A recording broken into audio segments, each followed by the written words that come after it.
मुंबईमध्ये 6 पैकी 5 सीट शिवसेना, आम्ही फक्त 1 सीट। आता काँग्रेस पक्षाला दफन करण्याचा एक कार्यक्रम शिवसेनातर्फे चालू आहे कि आप अभी भी इंटरवीन करिए, नहीं तो अलायंस तोड़िए। और महाराष्ट्र में खड़ा किया जा सकता है, लेकिन हमारे कुछ लोग ऐसे थे जिनको सत्ता की मलाई चाहिए थी, सत्ता को शेयर करना था, और इस वजह से वो चले गए और उसका नतीजा सामने। अभी इनका पूछने दे। बाला साहब तुरंत ये बोल रहे हैं कि उद्धव ठाकरे को रीथिंक करना चाहिए जो उन्होंने अनाउंसमेंट की है। आपको लगता है उद्धव ठाकरे ने जो अनाउंसमेंट की है वो कांग्रेस को कंसीडर करके की है या नहीं की है, या खुद ही? अगर बाला साहब थोराट जी खुद नेगोशिएशन करने वाली टीम के एक सदस्य थे और अगर वो कह रहे हैं रीथिंक करना चाहिए, मतलब उनकी बात भी नहीं सुनी गई। तो जो नेगोशिएशन करने वाली जो टीम थी, जब उनकी ही बात नहीं सुनी गई है तो निश्चित तौर पर हम सब फेल हो गए। तो मैं भी यही कह रहा हूं कि शिवसेना को इतना एक्सट्रीम स्टैंड नहीं लेना चाहिए। इससे कांग्रेस का जबरदस्त नुकसान है और कांग्रेस के नेतृत्व का ध्यान आकर्षित करना चाहता हूं कि आप अभी भी इंटरवीन करिए, नहीं तो अलायंस तोड़िए। अगर पार्टी को बचाना है तो अलायंस तोड़िए और मैदान में उतरिए, लेकिन आप शिवसेना के साथ अलायंस करके अपने आप को हमेशा के लिए खत्म करने का जो फैसला कर रहे हैं वो बहुत ही आत्मघाती है पूरे कांग्रेस पार्टी के लिए, और इसका असर पूरे महाराष्ट्र में पड़ेगा, महाराष्ट्र से बाहर भी पड़ेगा। भैया एक सवाल यह है कि अरविंद सावंत का एक बयान है जारी होने के बाद, उनसे आपके विरोध को लेकर पूछा गया तो उन्होंने कहा कि कौन रिपोर्ट मैं नहीं जानता। जिस तरह की भाषा लोग बोल रहे हैं, यानी कि शिवसेना उद्धव ठाकरे ग्रुप बोल रहा है, उसको किस तरह से देखते हैं? एक तरफ कांग्रेस के साथ गठबंधन में, वहाँ आप जैसे कद्दावर नेता को भी दरकिनार कर रहे हैं। एक इसमें संजय राउत जिस तरह का बयान देते हैं, क्या उन लोगों के बयानों का भी असर इस गठबंधन में, इस नेगोशिएशन? अब एक व्यक्ति के बारे में पूछो, ठीक है, और हमने एक व्यक्ति के ऊपर कमेंट करने का देखिए निश्चित तौर पर हो गया। आप अशोक चौहान से मिले और उनसे मुलाकात हुई और बीजेपी में जाने के संकेत कुछ हैं आपके? सबसे पहले ये बता देता हूं कि जो सज्जन ये सवाल उठा रहे कौन संजय निरुपम, जिस संजय निरुपम को शिवसेना प्रमुख बाला साहब ठाकरे ने 2 बार राज्यसभा का सदस्य बनाया, जो संजय निरुपम वर्षों तक शिवसेना का उपनेता था, जो संजय निरुपम वर्षों तक शिवसेना का संपर्क प्रमुख था विदर्भ का, जो संजय निरुपम 12 वर्षों तक दोपहर का सामना का संपादक था, अगर दोपहर का सामना यानी शिवसेना का हिंदी माउथपीस, अगर उस संजय निरुपम को कोई नहीं जानता, मतलब वो व्यक्ति निश्चित तौर पर एकदम बुढ़ा हो गया, उसको मेमोरी लॉस हो गया है। और ऐसे मेमोरी लॉस करने वाले व्यक्ति के ऊपर मैं अब आगे कुछ ना बोलूं तो बड़ी मेहरबानी होगी। अब रह गई बात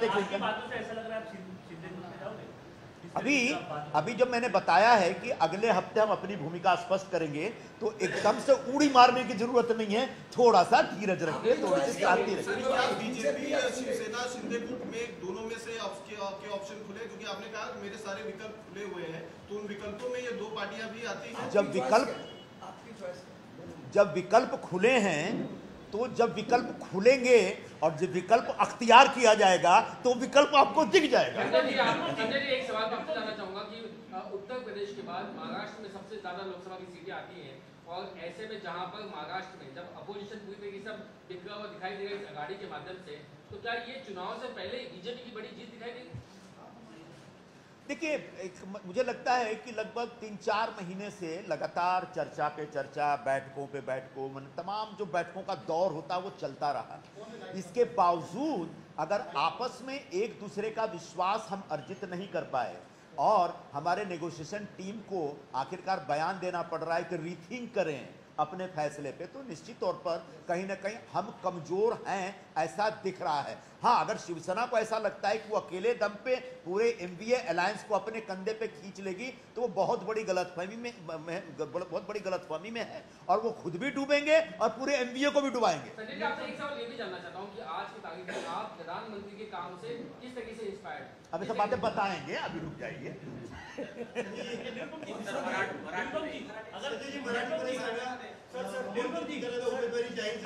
वर्षा गायकवाड़ ने अभी 1 मिनट के अंदर ट्वीट किया है और कहा है कि मुंबई की और सांगली की सीट गठबंधन में रहते हुए डिक्लेयर नहीं करनी चाहिए थी, और अभी जो मित्र पक्ष है उनमें एकजुटता अभी भी नहीं है। इस प्रकार का एक ट्वीट है। उनके सवाल का जवाब है। आपको लगता है कि मुंबई देखो, हो गया रे, कितना सवाल पूछेगा? सारे सवाल तुम्ही पूछोगे, बाकी रह गया। सर एक आखिरी सवाल, इतने में आखिरी सवाल, अशोक चौहान से आपकी मुलाकात हुई थी, क्या बात हुई? और मैं उस समय भी जाहिर कर चुका था, अशोक चौहान जी से मैं व्यक्तिगत तौर पर मिलने गया था, बताता हूं क्यों। वो उनने एक बार पार्टी छोड़ी, उसके बाद उनसे मेरी बात हुई तो उन्हें बोला कि हम लोग पार्टी छोड़ दिए, इसका मतलब ये नहीं कि हमारा व्यक्तिगत रिश्ता खत्म हो गया है, और तो कभी इधर आना टाउन साइड तो बताना, चाय वाय पियेंगे। और मैं निश्चित तौर पर उस दिन किसी के घर गया था मिलने के लिए, फिर मैंने इसे फ़ोन किया उनको कि मैं इधर टाउन साइड में हूँ, तो उन्होंने बताया कि मैं वॉक करके पहुँच रहा हूँ, आ जाओ। हमने चाय पी। हाँ, निश्चित तौर पर दो पॉलिटिकल लोग बैठेंगे तो पॉलिटिकल बातचीत तो होगी। मैंने पूछा उनसे कि आपको बीजेपी में कैसा लग रहा है, क्यों छोड़े, छोड़ते समय किससे बात की, तो इस तरह की पॉलिटिकल बातें हुई थी, उसका कुछ लेना देना बीजेपी के से नहीं था। लेकिन इस तरह से बातों को उठाया गया, पर कोई दिक्कत नहीं। आप मीडिया स्वतंत्र है अपनी बात में। उन्होंने कहा कि कभी इस तरफ आना हो तो बताइए। हाँ, हैं? कभी इस तरफ आना हो तो बताइए, मैंने कहा। नहीं, उनने बोला था कि कभी इस तरफ आओगे तो मेरे घर पे चाय पीने आना। अच्छा, जरा इधर देखते हैं। मैं वही तो बोल रहा हूं, पिछले 10 दिनों में मेरे पास किसी का कोई फोन नहीं है। शीर्ष नेतृत्व ने कभी भी सीरियसली बैठ के मेरे साथ चर्चा नहीं की कि भाई अगर ये सीट नहीं होती है तो दूसरी कौन सी सीट हो सकती है, और ये सीट आपको क्यों मिलनी चाहिए, ये आग्रह कभी मेरे से विस्तार से इस पर बातचीत नहीं की गई है। तो मुझे ऐसा लगता है कि शीर्ष नेतृत्व ने अपने कार्यकर्ताओं और अपने स्थापित नेतृत्व जो राज्यों में हैं उनको अपने आप के भरोसे छोड़ दिया है, या उनके मन में ये है कि we don't care for you, ऐसा शायद उनके अंदर एक सोच या फीलिंग आ गई है। ऐसा एक मुझे एक अंदाज मिल रहा है पूरे व्यवहार से।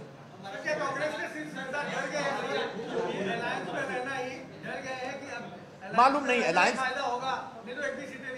मेरा तो मानना है कि अलायंस में नहीं रह के भी कांग्रेस पार्टी में इतनी ताकत है कि वो अपने पैरों पर खड़ी हो सकती है, लेकिन शायद अलायंस करना कांग्रेस के नेतृत्व की मजबूरी हो गई है, और उस मजबूरी का नतीजा यह है कि कांग्रेस पार्टी और भी कमजोर होती चली जा रही है।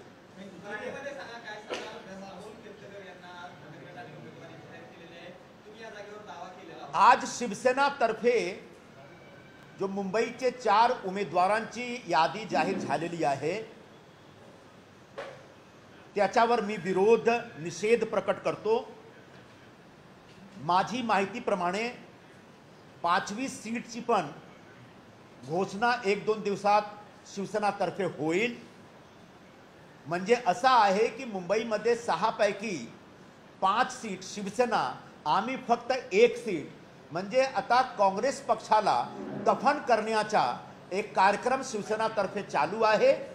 आणि मला हा दुर्दैवी वाटतो की आमचा जो नेतृत्व आहे, शीर्ष नेतृत्व आहे, नेते मंडळी आहे, ज्यांनी शिवसेना बरोबर जागा वाटप बाबत चर्चा केली, त्यांनी पूर्णतः सरेंडर केलेले आहे शिवसेना समोर, आणि याचा नुकसान आम्हाला काँग्रेस पक्षाला खूप होईल। काँग्रेसचे कार्यकर्ता आता निराधार झालेले आहेत। काँग्रेसचे मतदारांमध्ये पण एक मोठा आक्रोश आहे, आणि त्याचा फटका शिवसेनाला पण बसेल आणि काँग्रेसला तो बसलेलेच आहे।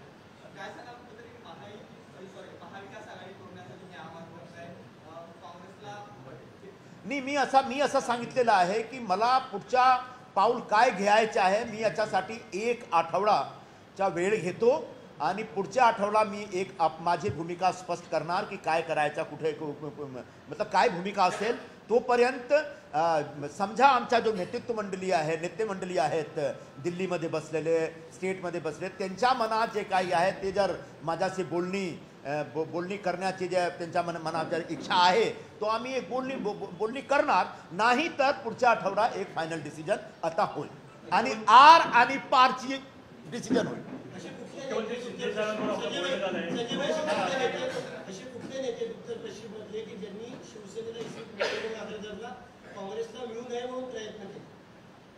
नाही, असं काही मी सांगू शकत नाही। शिवसेनेमुळे, शिवसेनेचे सगळे, शिवसेनेच्या टॉप टू बॉटम, त्यांना शिवसेनेचा असा आग्रह होता ना, ते सांगितलं मी त्यांना की तुमच्याकडे नेतृत्व नाही, तुमच्याकडे मतदार नाही, आता तुम्ही उत्तर पश्चिम मतदारसंघ घेऊन काय करणार। तरीही त्यांनी एक खिचडी चोरला, ज्यांच्या विरोधात ईडीची चौकशी चालू आहे, ज्यांच्यावर आरोप आहे की त्यांनी इकडे जो मजूर लोक काम करतात त्यांच्यावर जेव्हा कोविडच्या पिरियडमध्ये एक मोठा आघात कोसळला होता, त्यांच्यासाठी जो योजना होती त्या योजनामध्ये त्यांच्यासाठी जो जेवणचा कार्यक्रम होता, त्या जेवण वाटपाच्या कार्यक्रममध्ये सप्लायर करून त्यांनी दलाली घेतली. असे दलालांना त्यांनी उमेदवार म्हणून उभे केलेला आहे. आम्ही त्यांच्या समर्थनमध्ये त्यांच्यासाठी कदापि काम करणार नाही आणि काँग्रेस पक्षाच्या कुठल्याही कार्यकर्ता जे माझे संपर्कात आहेत ते करू शकत नाही आणि काँग्रेसच्या मानणारे मतदार पण हा खिचडी चोरच्या विरोधात जाईल. बोललो ना की अजूनपर्यंत काही संपर्क केला नाही, बोललो तो.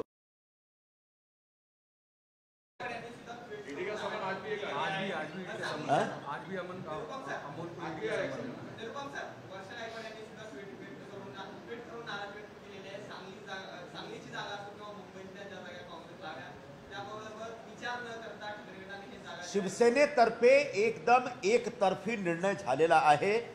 काँग्रेस पक्षाच्या नेतृत्वाकडून त्यांना वारंवार असा सांगितलं गेलं होता की तुम्ही थांबा आणि या 2-3 जो डिस्प्युटेड या कंट्रोवर्शियल आमचा जो सीट आहे त्याच्यावर एक चर्चा करून काहीतरी निर्णय घ्या. पण त्यांनी स्वतः एकतर्फी निर्णय घेतलाय. तो गठबंधन धर्मच्या विरोधात आहे आणि त्यांनी गठबंधन धर्म पाळला नाही, मी असा आरोप लावतो.